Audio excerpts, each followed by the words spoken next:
穿越大秦，我成了秦始皇的亲弟弟，平生喜好享受，在外颇得贤名，诸侯皆称我为大秦第一保守派。我哥嬴政则是个激进派，天天将不忘历代先君一统天下之大愿挂在嘴边，频频兴兵，被六国之人骂作暴君。我俩总因政见不合争执，我嫌他行事太保守，他怨我思路太激进。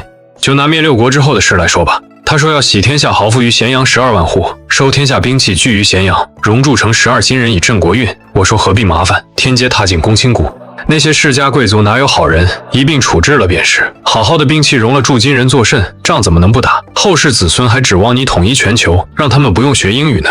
你说我俩谁对？到哪儿了？这都迟到半个多时辰了，爬也该爬来了吧？赵人向来如此怠惰，不堪大用。公子，城头风大，不如入内等候。不必，我就在此守候。一见赵国车马，立刻报我。听完吕不韦的话，我摇了摇脑袋，从怀中取出一个青铜打造的长筒物件，身子贴着冰冷的墙砖，双手将其架在右眼前，闭上左眼。我就在这儿等。自从2岁起，前世记忆逐渐觉醒，知道自己是秦始皇的亲弟弟后，我便一直盼着兄弟相聚。到时候嬴政横扫六合，我在一旁大喊666，我们兄弟俩联手，岂不美哉？视线透过那被我更名为千里目的望远镜逐渐拉近，连狭路上凸起的车辙都清晰可见，却仍不见赵国车马的影子。一旁的吕不韦叹息一声，也不再多言。又过了一盏茶时间，眼中依旧空空如也。我略显疑惑地轻声自语：使者的态度便是国家的态度，赵使父秦迟到，即是赵国轻慢秦国，这不明摆着得罪人吗？他们怎么敢呢？难道真出了什么意外？可史书上并未记载郑哥归秦有何波折。转动着千里目，我忽然浑身一颤。史书虽记载秦始皇今年归秦，可未必就是今天。郑哥归秦的时间变了，2种可能：第一，历史修正力，郑哥必须在正确的时间反秦；第二，历史并非必然，郑哥出事了。不好！我的惊呼在函谷关城头回荡，这一嗓子突如其来，戍守的秦兵纷纷侧目，吕不韦也扬起了眉，面露疑惑。就在这时，我跳下墙砖，急吼道：开关，招200骑兵，不500，随我去接应我兄长。听了我的话，势力左侧的函谷守将蒙武面露不悦，吕不韦也急忙伸手预言我的嘴。公子慎言，吾王命虎符，擅挑50以上兵马，形同谋逆。蒙武闻言脸色稍霁，点头回应：王上有令，要末将照顾好公子，尽量满足要求。末将这便点50人，亲自陪公子出关。见状，我丢下千里目，伸手入怀掏出一物，在艳阳下闪烁着金光。王符在此，速速勘验。本公子要500骑兵，立刻！一旁的蒙武顿时双目圆睁，刚刚闭上的嘴再次张开，却发不出声。速速勘验！我用力拽下他的手臂，掰开手掌，将那金光闪闪的半边虎符用力按在他手心。蒙武俯身低头，一手紧攥我递来的物件，另一手从衣襟内掏出从不离身的函谷关左符，两手金光相应。他将左右符相合，拼出一只4肢站立、张口卷尾的完整猛虎。他将其举到眼前，甚至闭眼用手指细细摩挲接缝处，触感浑然一体，毫无异样。此时，蒙武基本已信手中王符为真，只差最后一步掂量重量。他轻掰虎符为2半，分持2手，轻轻掂量。你快些！我在一旁催促，我绝不能接受。那个为后世留下大一统理念的秦始皇，因我出现任何意外。蒙武望着手中2半虎符，一时没了动作。他知道王上最宠溺我这位王孙，不然也不会应允50人行方便。可即便确认王符为真，他依旧难以相信，这关乎国命的函谷虎符，岂能轻易赐予我？莫不是偷来的？他略微抬眼，想打量我的神情。我立刻察觉了他的小动作，明白这位秦将此刻不是以符，而是以我。我完全理解，函谷虎符在秦国所有兵符中位列前3，持之便可调动函谷守军。而函谷关乃秦国东方门户，天下雄关。自秦国立国以来，此关仅被破过一次，那次秦国几近亡国，被迫割地求和。如此命脉所系之物，突然被我持来，换作我是守将，亦难以置信。信陵君为无忌窃符救赵的故事才过去7年，前车之鉴不远，但理解不等于接受。不等他窥探的目光落定，我指着他右手那属于王上的半边虎符，大声喝问：勘验完否？虎符是真是假？蒙武顺势抬眼与我对视，目光深邃，似要洞穿我心。我不再多言，抢过王符举在他眼前，这上面刻得明明白白，此乃调动兵甲之符，右在王上之手，左在函谷守将之手。凡要调动甲士超过50人，函谷左符必须与王符相合方可，唯遇点燃烽火之紧急情况，可不必合符。自行处置。今王符在此，汝为何还不下令？可是这半边虎符为假。关墙上霎时一片寂静，唯闻微风拂过。蒙武依旧沉默。我上前2步，凑近他，已经2人可闻的声音冷冷道：“我只要500骑兵寻人，并非将函谷3000守军尽数调走，无碍关防。今我持符而来，你此时与我兵马，事后上报，无人能指摘你有错。若见符不遵，便是不奉王命，与反叛无异。如今大王对你信任有加，知你谨慎，故委以重任。可你能保证此信任永固否？到那时，今日见符不遵之事若被重提，你当如何自处？”蒙武心中一寒，当即抱拳：“虎符为真，末将这便为公子调兵。”说完便回头欲吩咐清兵。且慢！一直未出声的吕不韦高声喝止。蒙武动作一顿：“蒙武！”末将在。蒙武瞥了吕不韦一眼，招来一名清兵，速调500骑兵。诺！清兵领命，跑下石阶传令。吕不韦眯起本就不大的双眼，苦笑：“公子纵使深受王上喜爱，亦不应恃宠而骄，无故调动函谷守军，恐惹王上不悦。”我捡起千里目，向关口石阶走去，边走边开口：“赵国车队本应3刻前抵达函谷，如今我以此物俯瞰，却连一车一马之影皆无，此事必有蹊跷。”吕不韦闻言一脸错愕：“此皆公子意向，凭此便调动500骑兵，未免武断。”见我脚步不停，他已至阶梯口，吕不韦赶上前几步：“公子既已决意，领50人寻去便是，何须调用虎符，召500人之多？无战事而调500人出关，此事难掩众人之口。若让太子得知是公子善用虎符为之，恐有奸佞借此攻进。不若只领50人，可好？”赵国使团共232人，若因遇刺而不能至，则232人无意逃出暴行。行刺者数目该有多少？50骑兵寻人或可，若欲厮杀呢？此处是函谷关，岂有人敢行刺？更不会有那么多刺客。我盯着他的脸，这位父亲让我以先生相称的传奇商人微微低头，神色恭敬，却如石雕木塑，不露情绪。你想要我兄长死？不韦怎会遇害长公子？我不是嫡长子，此事无需你来提醒。这世上并非人人愿当王，也并非人人都甘为其子。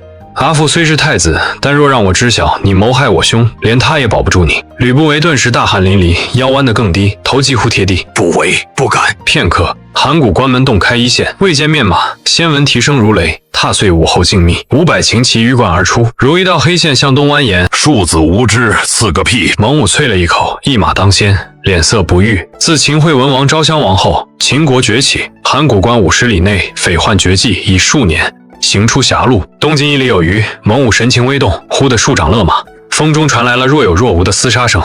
止步！军令传下，500骑渐停，风声息，兵刃交击，与喊杀声越发清晰。还真让这小子说中了。蒙武低声自语，心情复杂，回首望望，恰好与我目光相对。此时我与吕不韦共乘一马，坐于其身后，高举王符，目光凌厉。王氏亦有兄弟情，是真是伪，稍后便知。蒙武握紧缰绳，调转马头，对着声源方向低吼：“急行！”500骑骤然提速，不到1刻，一群手持戈矛、魏着甲胄的刺客出现在视线尽头。他们围成一圈，正向内猛攻。外围刺客闻马蹄声渐响，望去，只见披甲骑兵疾驰而来，甲胄寒光比手中兵刃更冷。面对长平之战后声名大噪的秦瑞氏，这批刺客竟毫无惧色，意图主动出击。赢什么赢？都只长眼睛不长耳朵吗？仔细听！视线内虽只见10余骑，但那由远及近，愈发洪亮的马蹄声明白招式。来袭兵马绝不止50，至少数百。众刺客凝神细听，片刻后，眼中纷纷露出惊疑，不下400骑。刺客首领不再管来袭秦军，回首厉喝：“赵季母子，必须死！”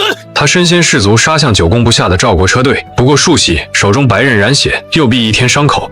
霎时间，众刺客大多红了眼，杀气暴涨。他们不知何处出了纰漏，但这时间无多，困兽犹斗。此刻为求速杀目标，竟以命换伤，不计牺牲的猛攻。包围圈急速收缩，圈中一辆4马高车矗立，天子驾6，诸侯驾5。荆州天子名存实亡，各国国君虽已称王，出行仍多驾5。此4马车已是王驾之下最高规格。御守卫上赵姬张弓搭箭，眯眼瞄准，一箭射出。车外又一名刺客应声落马。才阿母威武！一旁的嬴政盛赞，这是母亲射倒的第21人，已是9箭连中。赵姬却无喜色，又捻一箭搭弦，呼吸微蹙，额角见汗。拉弦的右臂微颤，刺客为求速杀，竟不躲箭矢。就这么片刻，最近的刺客已至6步外，赵姬只能见其蒙面之上的双眼，其中尽是疯狂杀意。他勉力拉满弓，下一刻利箭破空，第22个刺客落马。赵姬喘了口气，伸手抓箭，却抓了个空，箭矢已尽。他毫不犹豫丢弓，冲入车厢，紧紧抱住嬴政，不再抵抗，死期将至。他只想与独子多待片刻。嬴政见母亲情状，心中喜进去，悲呼道：“是正儿连累阿母。想到母亲因父亲而遭此劫，再想到那自幼抛弃他们的生父，咬牙恨声道：抛弃妻子，迎姓迎家也，非我之父。他想为母亲拭泪，却怎么也擦不干，那泪流的缓却不停。只差一步入函谷关，他便能从任人欺凌的赵国人质，成为秦国公子，再无人可欺他们母子。厮杀声近在耳畔，他低声嘶吼：若侥幸得救，愿以恩者为父也。话音方落，弩箭齐发，刺客纷纷坠马。500函谷骑兵以秦弩开道，连发11轮。一轮过后，马上再无刺客。第12轮弩箭掩护下，骑兵冲锋。一轮过后，地上再无战力之敌。蒙武轻而易举控制战场，战事甫定，未及下令收服，我便急道：护我！确认秦始皇与自身安全同等重要。诺。若有所思的蒙武干脆应下，贴身护卫。我快步跑至司马高车前，一把挑开车帘，只见嬴政母子坐于车内。看见嬴政那一刻，我激动大喊：哥！马车上的嬴政一脸疑惑，随后走出马车，略显艰难的恭敬行礼。多谢阁下相救，大恩无以为报。居若不弃，正愿拜为义父。闻言，我瞠目结舌。知悉嬴政身份的蒙武也睁大双眼，怀疑自己听错了。稍慢一步的吕不韦越过顽皮公子半步，站于两兄弟之间，拱手向车内召击。车外嬴政施礼：吕不韦拜见夫人、长公子，此乃二公子，特为嬴夫人与长公子而来。嬴政顿时面色泛红，神情尴尬，视线移向吕不韦，欲言又止。阿兄不必遗憾，做不成父子，我们做兄弟。我笑道。几日后，咸阳道路由翻炒过的黄土夯实，经年累月，牛踏马踩，车撵人走，加上年年检修，平坦而坚实。马车内，嬴政用略显粗糙的手抚摸着涂有黑漆的橡木车厢。五马王车，他知道过了函谷关，赵车不能行秦轨，需换轻车，却未料到换的竟是秦王座驾。这是他此生第一次乘坐王车，而他不知我早已坐惯。5岁那年，我随秦昭襄王赴蓝田大营，归来时带回一个名叫王翦的普通石匠。此后，我便常乘五马车驾。我指着车外，略带喜色，对嬴政道：阿兄，这便是咸阳了。嬴政顺着我手指望去，房舍林立，阡陌交通，人流如织。远处中央王宫巍峨，足有40-50丈高，直插云霄，如天宫降世，不似凡间之物。更令他震惊的是，一条滔滔江水渭水竟穿城而过，成了咸阳内河。渭水成了护城河，正是邯郸无此大河吧？驾车的御手朗声接话，满是自豪。他手腕一抖，鞭花炸响，五马同嘶，吓得嬴政一颤。我扶住兄长，对御手不悦道：你差点送我哥归西。御手连忙告罪，嬴政却未在意惊吓，站稳后真心赞道：足下御术高明。他是车府令，就吃这碗饭的。嬴政恍然，看向我的眼神有添一分艳羡。车府令官至610，专司王驾，非心腹不能任。弟弟竟能与此等人物熟藏恩宠之龙，可见一斑。车府令一边遥指：长公子可发现咸阳并无城郭？嬴政一怔，极目四望，果然不见城墙踪影，惊骇道：这是为何？你我秦人从不信有人能攻至咸阳，筑城以卫军，造国以守民，既无人能打来，要那城郭何用？他咧嘴一笑，想起伊阙、燕影、长平诸战，向来只有我大秦打人，何来被人打？嬴政身躯微颤，再望咸阳，只觉那似一头蛰伏的洪荒巨兽，苏醒便要噬人。什么中原5城，愚者何配？与咸阳并称。庆幸振奋，热血在他胸中翻腾，这般强情，方足以学习他在赵国承受的一切耻辱。他攥紧拳头，眼中恨意深沉，瞥向后方那辆载着赵国公子赵高的马车。我听了半晌，见车府令哼起歌来，便挑眉道：只说内因，不说外因。长他人之气的事，我不干。公子你来，就知道耍滑头。我没好气回了一句，随即拉着嬴政蹲下，以指在车辕上点画。此乃咸阳。我点了一个点，又环绕其画一大圈。秦国为群山所抱，车马难行。接着在四方点了4个小圈，唯有这4处地势稍平，可通大军。但我情在此设下天险雄关：函谷关一夫当关，万夫莫开；武关北倚峭崖，南临绝涧，小道锦荣单骑；大散关入属咽喉。昔年蜀地内乱求援，我军方得此道，轻取巴蜀，否则蜀道之难足以耗我数10年国力。萧关为玉湖而设，此关地势不如前3者险。然欲攻之，须先经胡地，粮道漫长，胡其袭扰。纵能至关前，也已失老兵疲，岂敌我以逸待劳之锐士？有意思的是，自古唯一动过自敲关公秦念头的，只有一人。谁？胡服骑射，赵武灵王赵雍。唯此猛人，敢作此想。嬴政了然。赵武灵王在位时，赵军半数有胡人血统，若他攻萧关，胡人非但不会扰，或反助之。我拍拍手站起。自赵武灵王后，无人再打萧关主意。函谷、武关、大散、萧关，此4塞及我大秦4门，周围险峰峻岭，便是天然城郭，这才是咸阳不筑城墙的底气。嬴政默然点头，体内沸腾的热血渐归平缓，却流淌得更为沉凝有力。长公子可是失望了，原来秦国也非那般自负。车府令回头笑道。嬴政缓缓起身，阁下之言虽动听，却如十里流云，蔽日而易散。阿弟之言，句句落在实处，如江河奔流，滋养大地。知其然，亦知其所以然，方为真实之力，方能无往不利。听了阿弟剖析，正才真切感受到秦国之强。哈哈哈哈！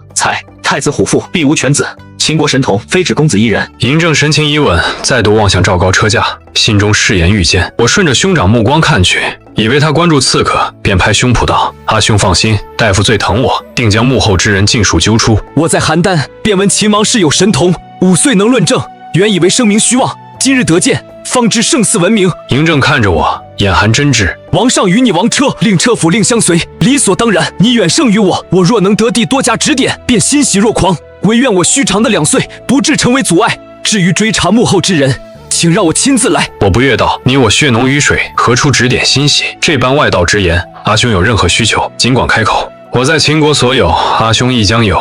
你我兄弟，当共荣华。阿兄不让我追查，是怕牵连过广，难以收场。想是秦国欲求安稳，徐徐图之。”嬴政瞥了眼恍若未闻的车府令，微微点头。我眯起眼，眸光锐利。可阿兄想过否？此番忍让，豺狼只会当我们怯懦，必变本加厉。忍让换不来善意，唯有利齿相向，必须以牙还牙，以血还血，必令其付出血的代价。嬴政闻言怔住，这一刻他自我身上嗅到了与方才车府令如出一辙的气息，那是属于强秦的，绝不低头的气息。车前的车府令轻咳2声，状似无意问道：“公子，王上让臣问问，那函谷虎符用了不曾？俘虏与人头逾300，你觉得50士卒拿得下吗？”车府令犹存一丝侥幸，若加上赵国车队的人，我用看蠢货的眼神瞥他。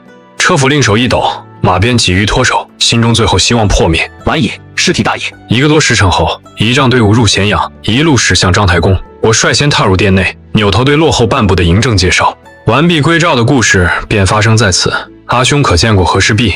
嬴政半低着头，闻言自嘲摇头。和氏璧可抵15城，此等珍宝，赵国岂会让我这质子得见？阿兄放心，和氏璧终将入秦，任你把玩。届时我们拿它雕传国玉玺。赵国使臣待到。话音落下，一道颤抖的声音自高台响起：“8年了，我终于再见无妻无儿。”嬴政心中一颤，抬头望去，那眼含热泪、脸颊消瘦的中年男子，正是他的父亲秦国太子嬴子楚。他的母亲赵姬已泪如雨下，气声呼唤，饱含8年思念。嬴子楚抬袖拭泪，强毅激动，正襟危坐，脸上泪痕犹在。大王抱养，顾命无来迎，尔等何以不见赵姬？莫非是瞧不上我这秦国太子？函谷关外遇刺，赵姬以为必死，何人妄为？安敢刺我妻儿？尔等宽心，此事吾定与赵国交代，将大锁关中，贼子一个不留，皆处极刑。多谢夫君。贼人以为蒙武所擒，仅逃一人，请夫君尽诛之，以安秦赵之心，二解妾身之恨。二人一唱一和，说着外交辞令。嬴政却闭口缄默，目光从父亲身上移开，落在9尺高台中央。那里并非寻常坐席，而放着一件他从未见过的物事，形状略似案几，却更高，且有靠背与扶手。此物名为椅，人坐其上，腿垂背靠，手扶，比跪坐席上舒服得多。我声音清亮，正常言语便盖过了嬴子楚与赵姬的低声交谈。果不其然，上方一声怒吼传来：“聒噪！”怒意让嬴政心惊，不及多想，他急速低头拱手：“此事皆正之错，市政询问公子呈赏，愿受责罚。”殿内霎时寂静，嬴政心跳如鼓。我愣在原地，你可是秦始皇啊！这一瞬，我心中那层千古一帝的滤镜碎了。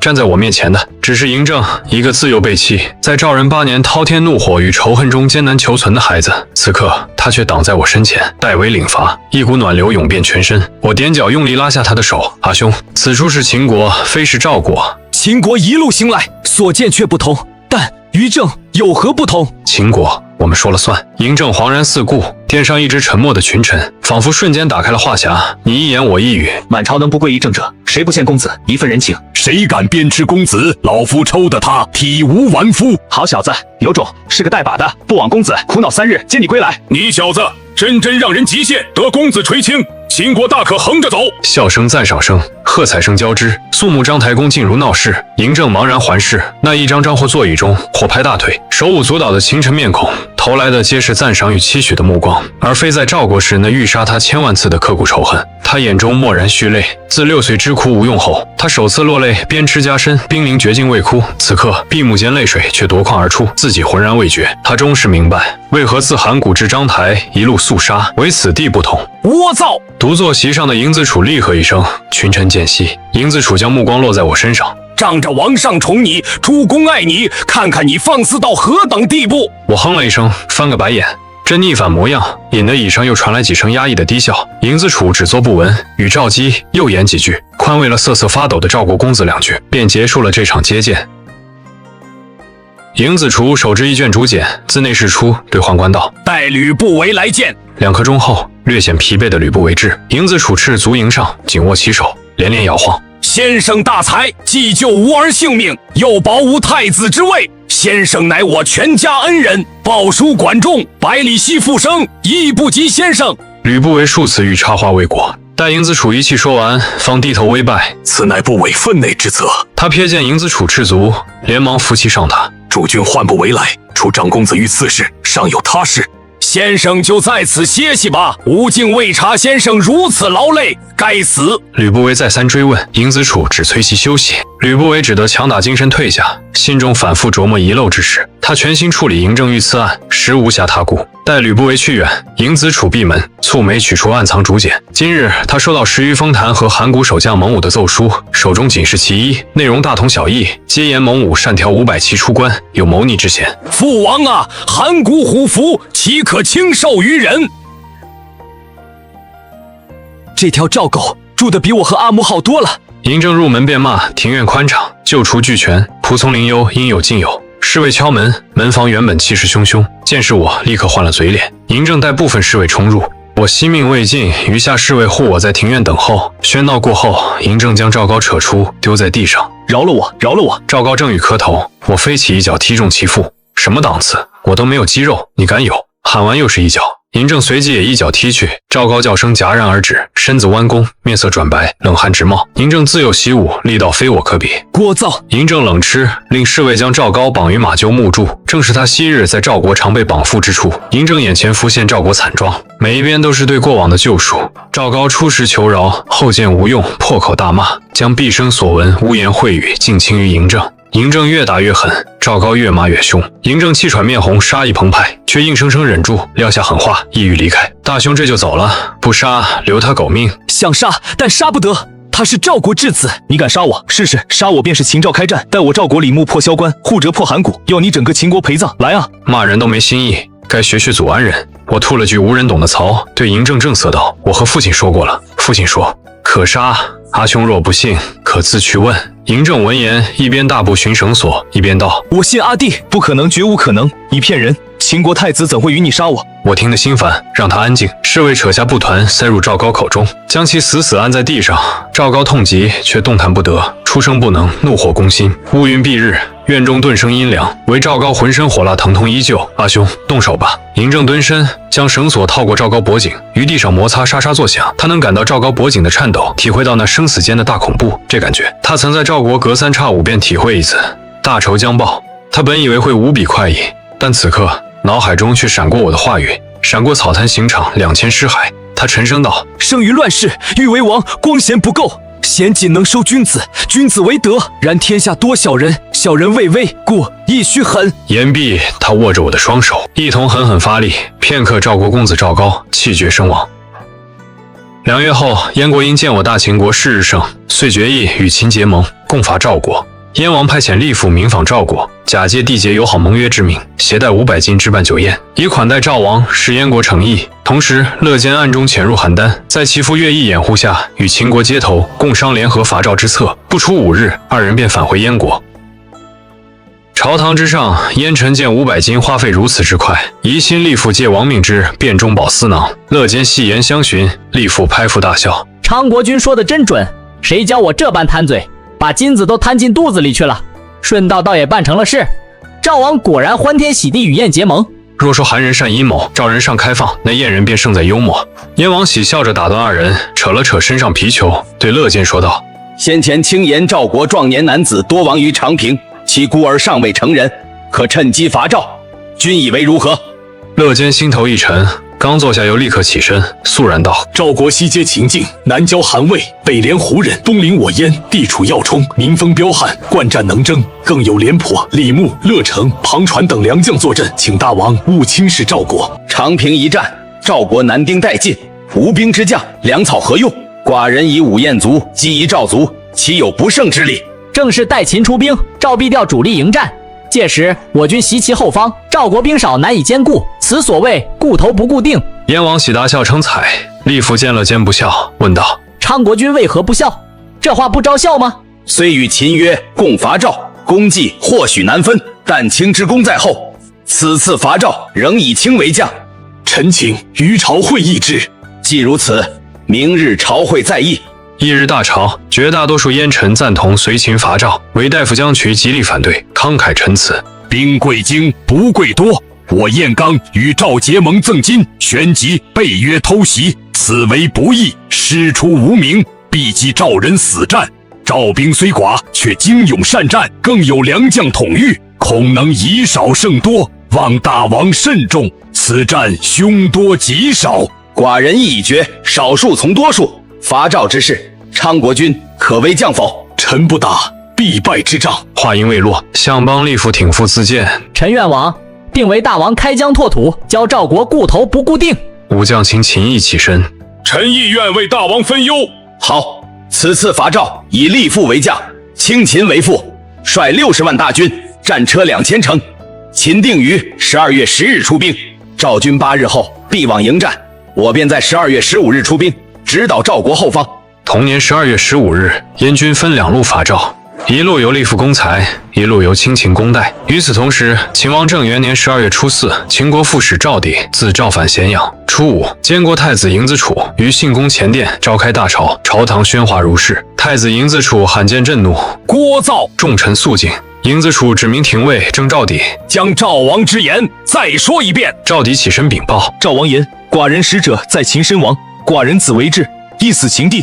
今寡人先杀一秦使，若秦使李崇率团报仇，来日寡人必发兵函谷，灭秦以祭。”闻其上使被杀，秦廷激愤，群臣一致请战。内史腾称3日内可备50万大军粮草。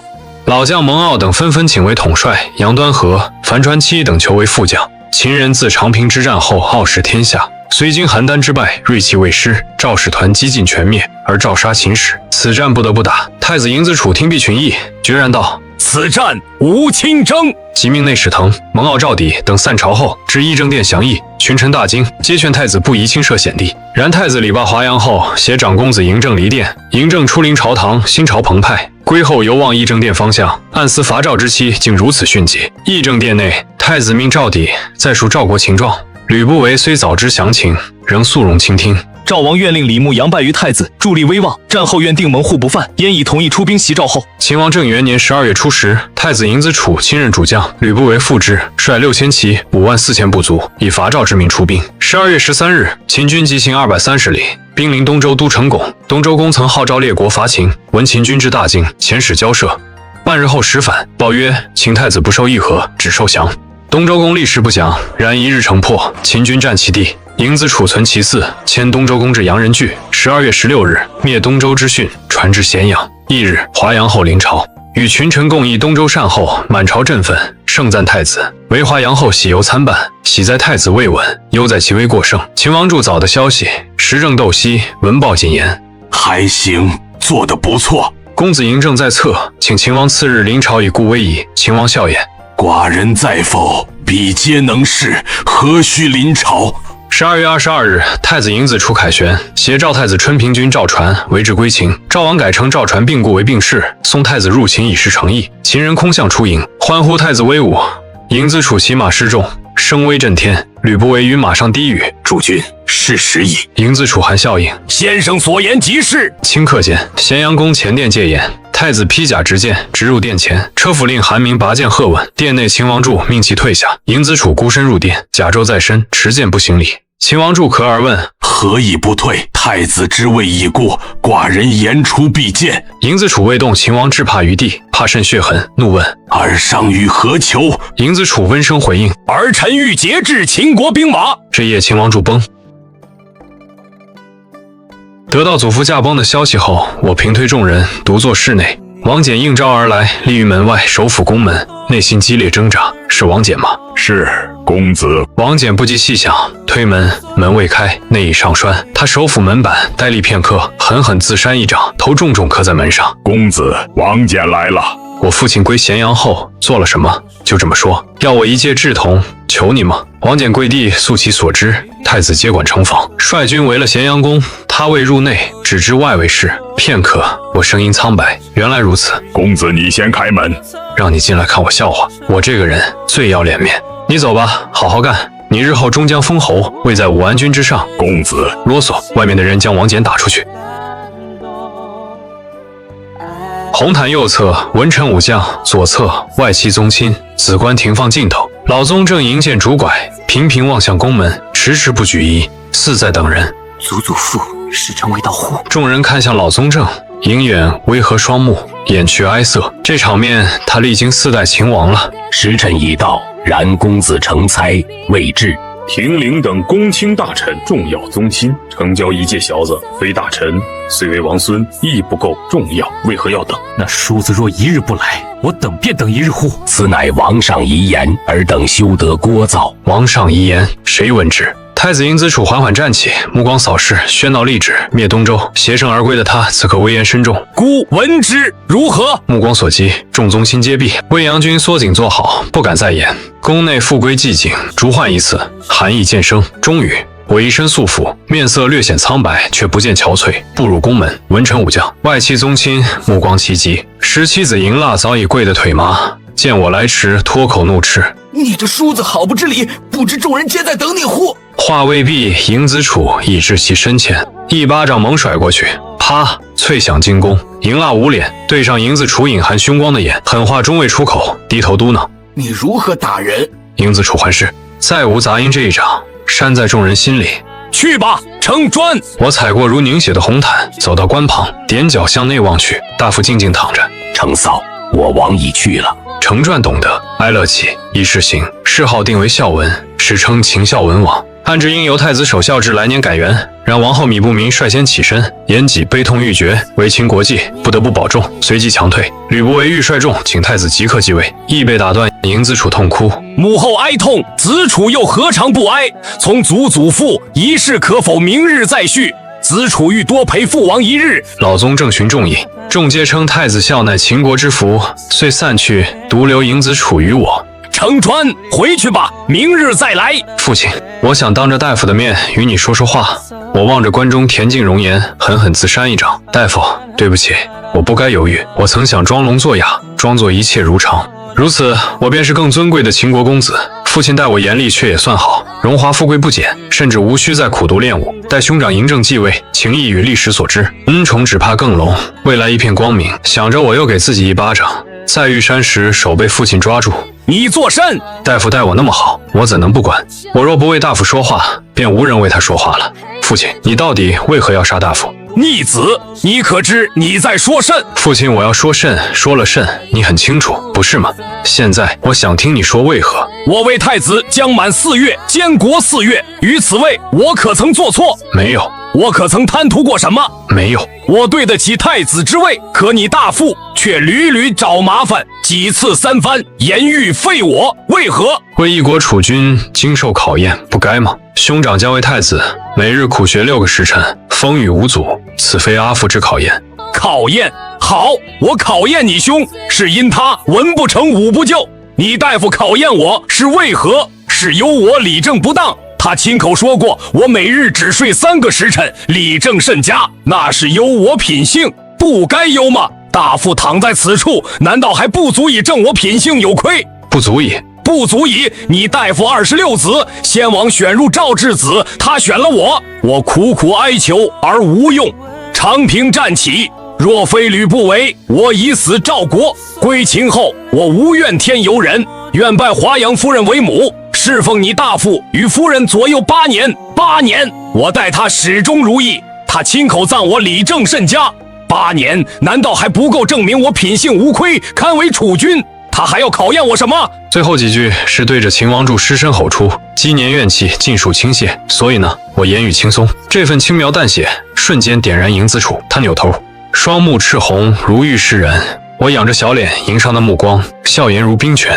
所以你带兵入咸阳，为了咸阳宫，父亲，此为何行？你当知此为逼宫。我指向他身后少使，你令他去太医署取10枚阳气丸。阳气丸何用？药效多猛，你意志。其实你什么都知晓。迎子楚目中血色稍退，退了一步，我的声音却如影随形。你以为杀了那些美人，买通太医便能掩盖了吗？我能知晓，他人亦会知。你能管他们当面言语，能管背后私语，腹中诽谤吗？人人皆会言你弑父上位，你与大夫施孝文，不过掩耳盗铃。此乃你想见，亦或你根本未想到。住口！住口！迎子楚连退，身形摇晃。呵呵，为何不说？父亲怕了，怕甚？活着的大夫你不惧，死了的反惧了。迎子楚脖颈扭转，牛眼圆瞪，满是威胁。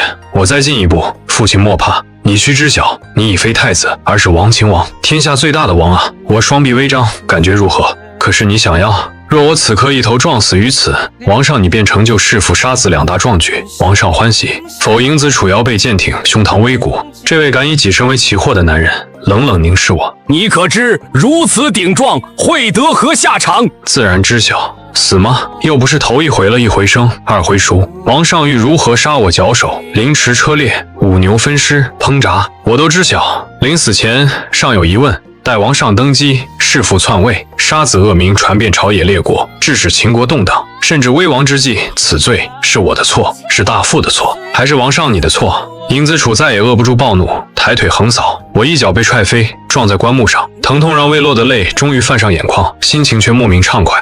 大夫在世时，王上敢这般打我吗？迎子楚欲拉我的手僵在半空，王上说大夫欲换你，可换了吗？我撑身站起，王上可知我几次与大夫言该请政了，大夫皆言你父尚需历练，你会是个好王，会带秦国走得更远，但纵使你统一天下，太史令笔下亦不会在你顺位继统。秦孝文王之死不会如你所愿，书并进只会是暴毙存疑，或更直白，太子迎子楚弑其父，弑其君。成床，你到底欲作甚？我不理。最后望一眼关中气色尤佳、嘴角含笑的大夫，不再心痛。大夫是听到我为他发声而笑吧？我转身向宫行，向宫门行去。王上若不杀我，我可要去外面宣扬王上弑父弑君之壮举了。承传，勿逼我！逼你？我逼你？是你杀了最宠我、疼我、有求必应的大夫。你们只想让我读书练武，变成你们想要的模样，成为秦国的王。除了母亲，韦大夫会说不学便不学，唯他会虑我感受，容我做自己。而你杀了他，似是嘶喊太用力，我单膝跪地，双手撑地。神童，这便是你忤逆我，认定我不敢杀你的底气。呸！若非你引曾祖王来，我会暴露；若非为你，我会被迫显出神童之貌。神童二字，我早咽了。言罢，再不回头，我拖步向宫外行去。沙沙步声在死寂宫中格外刺耳，沉默良久。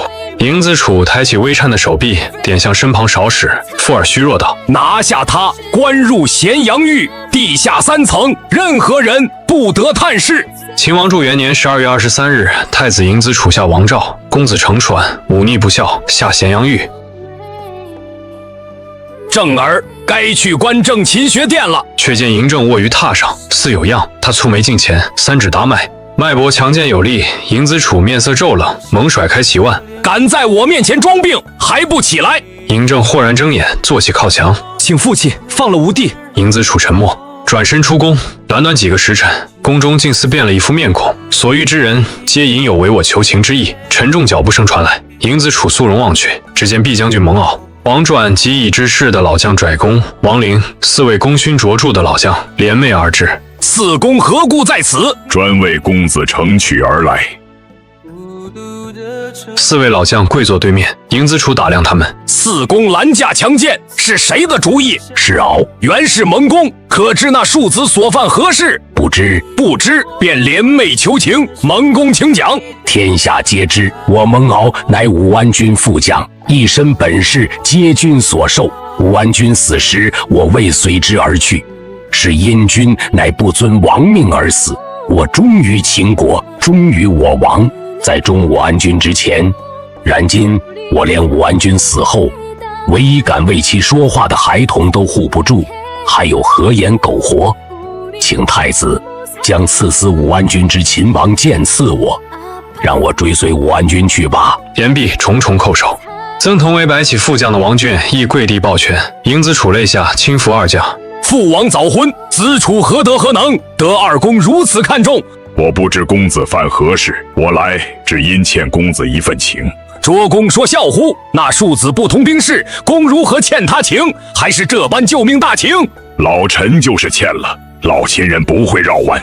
说完了，然后叩首不起。最后是数名亡灵，他苦笑。为奉诏而强奸君，确是罪过，要杀要剐，亡灵任。但刺杀君上，亡灵不敢，亦不能。君之威名，市井皆知。天赐我秦之王，若有犯者，凡秦人皆当共击之。他憋足劲欲，可响头。尹子楚双手已至，扶其肩，温声道：王公不在其位，仍谋上卿之政，多年辛苦。当年邯郸之败，非全在王公，多因昭襄先王决策有误，王公受委屈了。此话直击王陵心底，他长叹：这些话憋了许久，先王在时不敢言，先王去后言与谁听？我来只因公子成居，敢在先王面前为武安君说句公道话。我曾为秦将，变成此情，不能眼看他死。什么神通奇技，老夫皆视如玩物误国。我早言此子非王才，但不能看他因忤逆此等小罪而死。太子若厌见他，便逐出宗庙，贬为庶民，放到我身边。我正缺一孙儿。四老将同跪叩首，请太子开恩。尹子楚闭目，他贵为太子，灭周余脉，携圣而归，万众欢呼，众望所归。为何将那庶子下狱后，诸事不顺？王后离场仅是名义有损，四老将旗帜却关乎兵权实质。那庶子何以有此势力？他睁眼，温声道：寡人今日若说不，这7年功是否要再起兵戈？四将心头巨震，寒意遍体。他们面前非是听任唠叨的后辈，而是灭国归来的铁血太子。蒙敖率先叩首分辨，老泪纵横。老臣其人，蒙2代先王信重，方至上卿。太子以我有不臣之心，不得信任。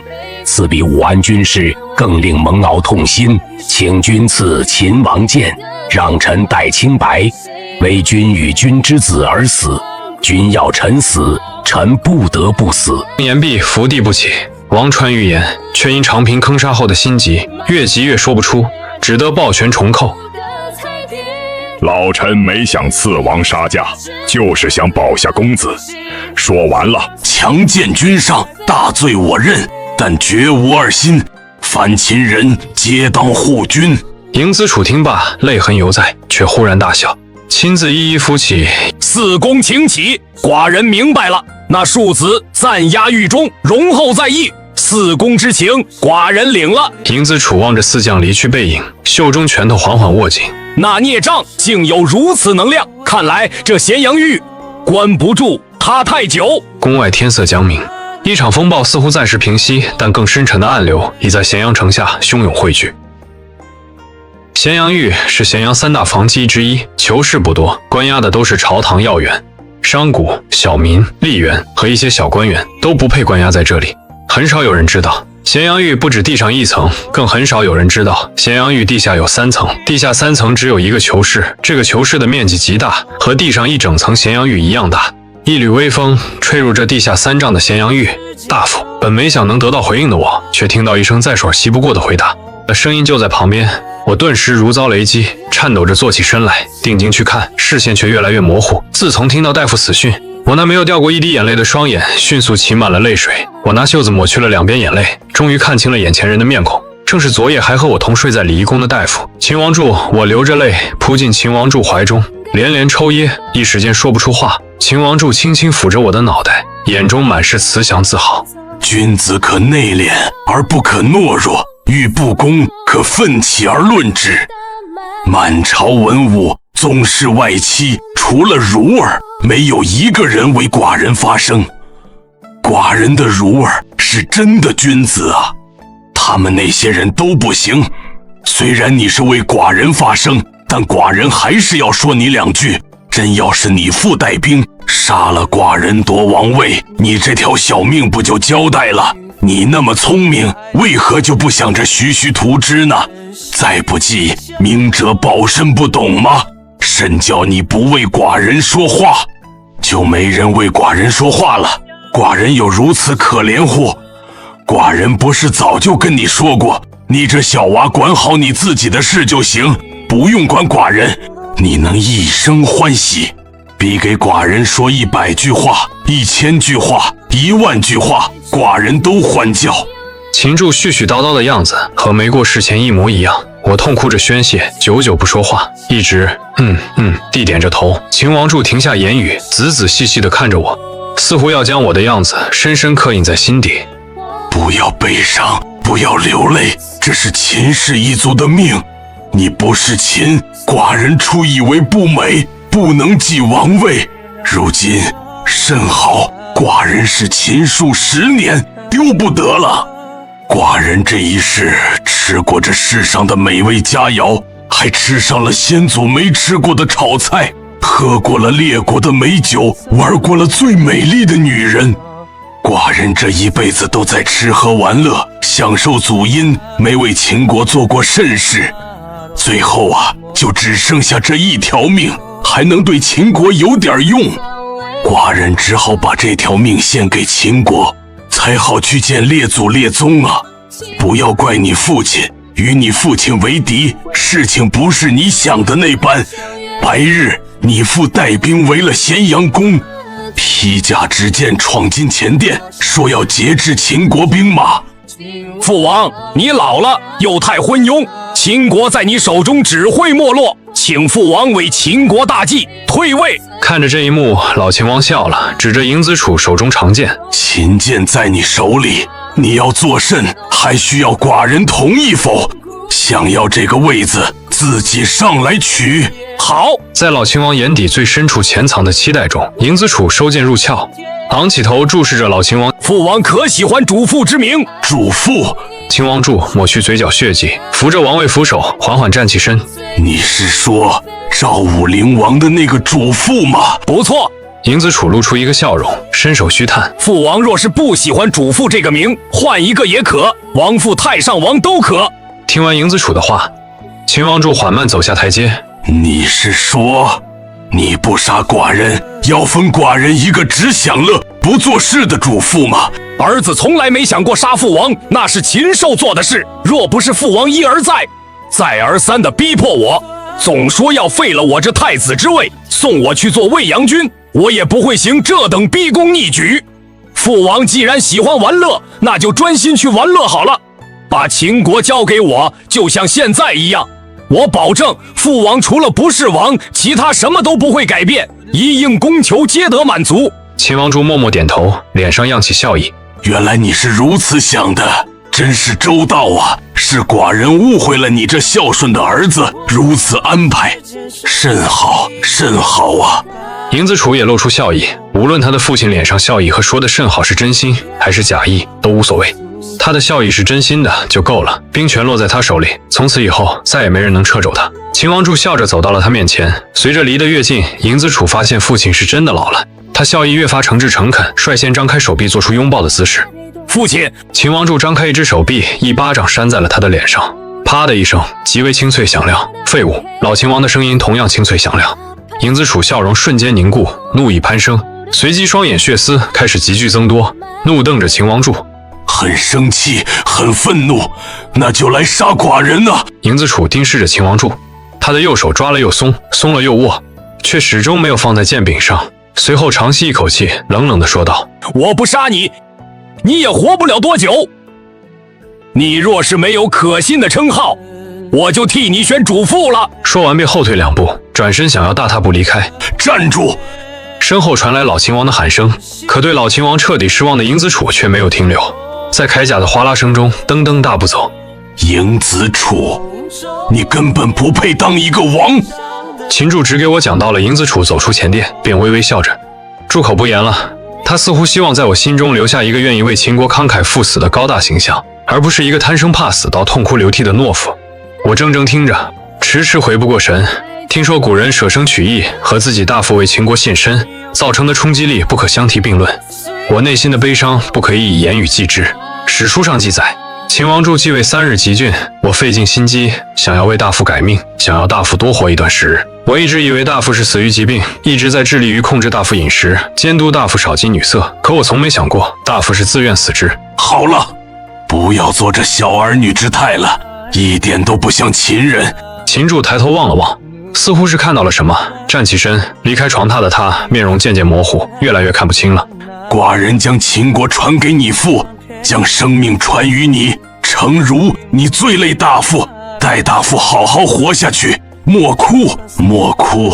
本已认定是梦境的我，猛然想起梦是自己的潜意识。我认准是父亲杀了大父，梦中的大父如何能说出咸阳宫前殿细节，说出一番与我所知相悖的话？大父，这不是梦，我急切下地，伸手去抓模糊的大夫。秦王柱双手按住孙子肩膀，重新将我按回床榻。人活一生，快活就好，梦还是现实，没必要分得那么清。你该醒来了。小娃一直叫大父，梦到秦柱了。好胆，竟敢直称我大父名讳！老夫身为秦国武安君，莫说是直呼你大父名讳，就是曾祖王父，老夫也是直呼姓名。我心中一凛，残留睡意，荡然无存。无论是前世看到的史书，还是今生获取的信息，白起都已死了。随后我仔细凝视来人面目，武安君。我牙齿打颤，吐字颤抖。吾听闻吾死后，你是唯一一个为吾说话，饿了秦季却未被处死的人，就一直想见见你。今日也算是了了其心中的一个小心愿。我摸着身下床榻，打量四周。刚才我就是在这里见到大父的，除了大父换成了武安君，其他的一切都几乎没有什么改变。这里是哪里？你曾祖王父和你大父都说你是神童，那你猜猜看？不是天空，而是垒起的砖瓦，一块一块大小几乎相同，极具秦国风格。这里是地下吧？还很深。你这小娃如何猜到的？很简单啊。我指指头顶上的砖瓦，又指指四周常燃的火把，随口说道：庭院顶上不是天空，肯定是屋内。那屋内为肾造庭院，摆明是地下。看这火把大小，燃烧个1天没甚大碍，摆在这里是这里长时间没有光亮，再次证明是地下。再看从地面到顶上的距离至少丈许，也就是说这至少是地下1丈。我认为地下1丈已经很深了。秦季和我说曾孙是个神童的时候，我只当他放屁，他骗我不是1次2次了。秦柱和我说孙子是个神童的时候，我只当他胡吹大气，见识短浅。我本以为是秦季，秦柱太夸父，没想到他们是太谦虚。你这么小，观察就这么仔细，长大还得了？上了战场，甚风吹草动，能瞒过你这丹凤眼？好啊，好啊！深聊片刻后，我消停了，白起却不想放过我。他靠着火把坐下，长长的白发盖住了白起半边脸。你或许以为我话多，没进来以前，我的话很少。被关在这咸阳狱7年，7年内只能见到2个人。一个不能多待，每3日一来，每次只有1刻时间；另一个是把我关进咸阳狱的人。我恨之不欲言，骤然见到一个人，就想多说2句话。想知道我为何被关押在这里吗？白起不给我回答的机会，继续道：打邯郸是必败的战争，昌平一战没有彻底灭掉赵国，我秦国就失去了这个机会，被活埋45万人。赵人带着这仇恨过了3年，已经不分男女老幼了。但凡是个赵人，只要是和秦人作战，永不可当。范雎说赵人难，丁少，秦季还信了。哼，我不懂政治，他俩不懂打仗。魏、楚、齐这几个国家知道长平之战的惨状，唇亡齿寒的道理，怎会不懂？只要赵国能扛住一时，增援一定会到。而全国上下皆是秦人为死敌仇寇的赵人，怎么可能扛不住一时呢？让我去，我去做甚？激发赵人抗秦之心，鼓舞赵国士气。我去领军，败得更快更惨。我给秦季冷静分析，就事论事，他却以为我是耍脾气。鸟的非人哉，不可理喻。我白起岂会是拿着秦国未来和数十万将士性命耍脾气的庶子？白起破口大骂了一阵，眼角余光瞥到我一动不动，很是认真在听的样子，心中稍微宽慰。邯郸这一战打了2年，这2年来，秦季每月都要找我3、5次，金银玉器、府邸美人，一股脑的赏给我。四下无人的时候，在我面前痛哭流涕，假惺惺的忏悔当初不该听范雎谗言，让我从长平撤下来，为让我征战赵国，甚招都用出来。他固执己见，就以为我是赌气，从来就没真切想过我说的都是实话。邯郸这一仗就是打不得必败，吕望、孙武、吴起、孙伯龄复生也打不了，除非他真能请下9天玄女，让那天上的神仙为他征战。魏无忌窃虎符，率领援军抵达邯郸，亡灵大败。秦季这个王一个决策有误，让我秦国40万儿郎死在了关外，埋骨他乡。列国都说我白起是人屠，杀人100万，可我屠的是100万敌军。秦季呢，他杀了我秦国40万好儿郎，他们都是好小子啊，好些都跟了我10数年，长平之战熬过来的，个个爵位都不低，家中有地有房有妻，余生不愁，过安生日子。可惜一场不该打的仗，打光了他们的一切，什么都没有了。白起一脸颓然，手藏在白发之中，似乎是在捂脸。即便事情过去了7、8年之久，但他依旧没从当年事中走出来。3丈深的咸阳狱，埋得住他的人，埋不住他的心。距离近了，我才真切体会到白起的心痛和愤怒。老人浑身上下每一块肌肉都在战栗。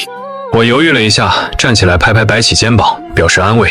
重生在这个时代，我从旁人的只言片语和书籍技术中了解到白起对秦军感情极为浓烈，且秦军也最为拥戴白起，愿意为白起效死命。白起在秦军中的威望比秦昭襄王还要高。我曾经很好奇，为什么秦国这么多名将，只有白起有这么大魅力，连王翦都不行。直到我深度研究商鞅军公爵，发现这就是一个给底层人士画的大饼后，才明白其中原因。1万秦军有屯长200，百将100，有可能升上去的就这300人。且这绝手虽然是累积形式计算，但秦军除了有功还有过呢，伤亡人数过多是要扣军功的。跟着其他武将打一场仗，绝手非但没增加，反而少了几个10几个的，再平常不过。能维持住4等不更爵位就不错了。跟着白起就不一样了。白起这位猛人是歼灭战始祖，打仗不以攻城略地为目标，以打击敌人有生力量为目标，还从来没输过底层士兵算军功，就是算人头数。跟着白起打一场仗，只要活下来，爵位跟坐火箭似的，嗖嗖升，士族直接封顶个人最高爵位，4等不更，屯长、百将至少能成为5等大夫，其他武将自己一个人加官进爵，白起带着全军一起加官进爵。我要是士族，也喜欢白起黄土地，火焰燃。老人身上穿的青黑袍子镀上了一层黄边，肩膀上的触感让陷入过去思绪的白起找回自我。他侧头瞥着我那张可爱的小脸，映入眼帘，随后自嘲一笑：白起呀，白起，你甚时变得如此矫情了，面对一个孩子都差点哭出来。秦季造的孽，如何能怪在这个孩子身上？那时他还未出生呢。刚才吓到你了吧？老夫向你致歉。你曾祖王父做下的混账事与你无关。我偏头看向自己走出来的屋子，我在里面见到了我的大夫。昨日大夫未死之前，我确实是这个想法，现在不是了。在我心中，只会吃喝玩乐的大夫，毅然决然地为秦国慷慨赴死，让我对《过秦论》中“奋六世之余烈”这6个字有了生动而深刻的感悟。前世读这6个字，我认为秦孝公、秦中文王、秦昭襄王、秦庄襄王4个人对秦国是有大功绩的，夹在其中的秦武烈王举鼎而死。秦孝文王更是只在位3日，有什么值得称道的呢？配不上。原来不是的，秦国历代君主都在努力，都在为了一个目标而拼尽一切。只是有些人做的事在明面上写在了史书中，极为显眼；而有些人做的事是在暗中，如我的大父秦孝文王秦柱，强秦氏大父的遗愿，是曾祖王父的遗愿，是我秦氏一族的大愿。我回过头看着白起曾祖王父一变，他的错自当由后辈儿孙来还。说完，我一本正经地站起身，冲着白起拱手低头。秦氏一族对不住武安君。看着这一幕，白起笑了，他伸出一根手指，轻刮了一下我的鼻子。小子，你还代表不了秦氏一族。接着，白起哼唱起古老的秦谣：其日无衣，与子同袍；王于兴师，修我戈矛；与子同仇。其日无衣，与子同泽；王于兴师，修我矛戟；与子协作。其日无衣，与子同裳；王于兴师，修我甲兵；与子偕行。